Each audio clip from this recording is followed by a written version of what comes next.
Hey guys, JP here. In this video we're going to be comparing the Canon Rebel T6i versus the iPhone 7 Plus. And with this video we're going to see if it's actually worth spending the extra money on getting a dedicated camera like the Canon Rebel T6i. To compare the two cameras, we're going to be comparing the pictures to pictures, and then we're going to be comparing the movies to movies. And then we're going to be doing this in three different scenarios. We're going to be doing one scenario outside in full light during the day, and then we're going to be doing two scenarios inside. One with all the lights on with as much light as possible, and then one with all the lights off except for one little light off into the corner to see how well it does in the dark. So let's start off with the specs. Here we've got the Canon Rebel T6i. It's got a 24.2 megapixel CMOS sensor underneath the lens over here. It comes with an EFS 18 to 55 millimeter IS STM lens. It's got a 3-inch LCD screen. It's capable of ISO 100 to 12,800, expandable to 25,600. It's got autofocus, optical image stabilization. It's got several different kinds of shooting modes. It's got built-in Wi-Fi, and then it takes the standard SD card slot size, and it just goes right here. Let's talk about the iPhone 7 Plus and its specs. It's got dual 12 megapixel sensors on the back. It's got 28/56 millimeter equivalent focal length. It's got an f-stop 1.8/2.8 aperture. It's got on-sensor phase detection and a quad LED flash. It can capture raw DNG footage and has manual control if you use third-party apps. Now this is a huge advantage towards the iPhone 7 because a dedicated camera, you can't download third-party apps to try and get more features or have more control over the footage that you're trying to take. So that's a huge plus for the iPhone 7 over a dedicated camera. The iPhone can record 4K video at 30 frames a second, while the Canon can only do this at 1080p.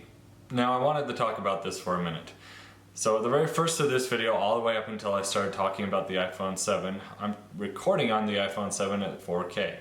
The reason for this is in this video I wanted to show you everything that both of these cameras can do. So at this point I'm recording on the Canon at 1080p because that is the max that this camera can do.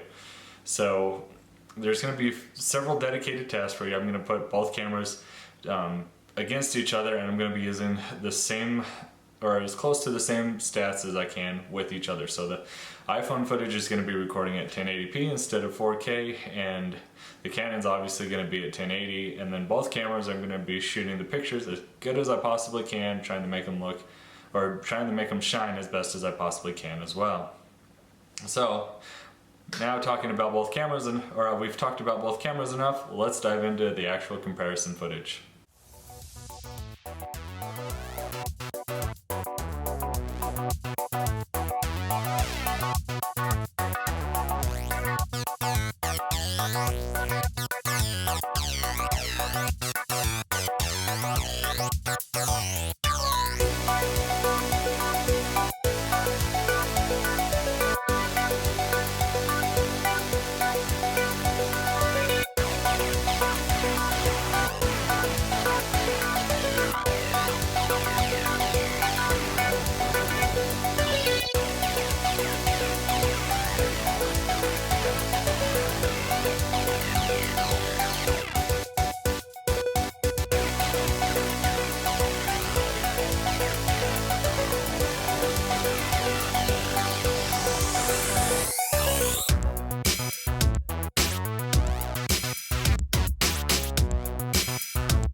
let's talk about what we've seen in the video so far. At the first of the video, we were recording with the iPhone 7 at 4K, and then we were using the audio for that, so you could hear the quality of audio that the iPhone has.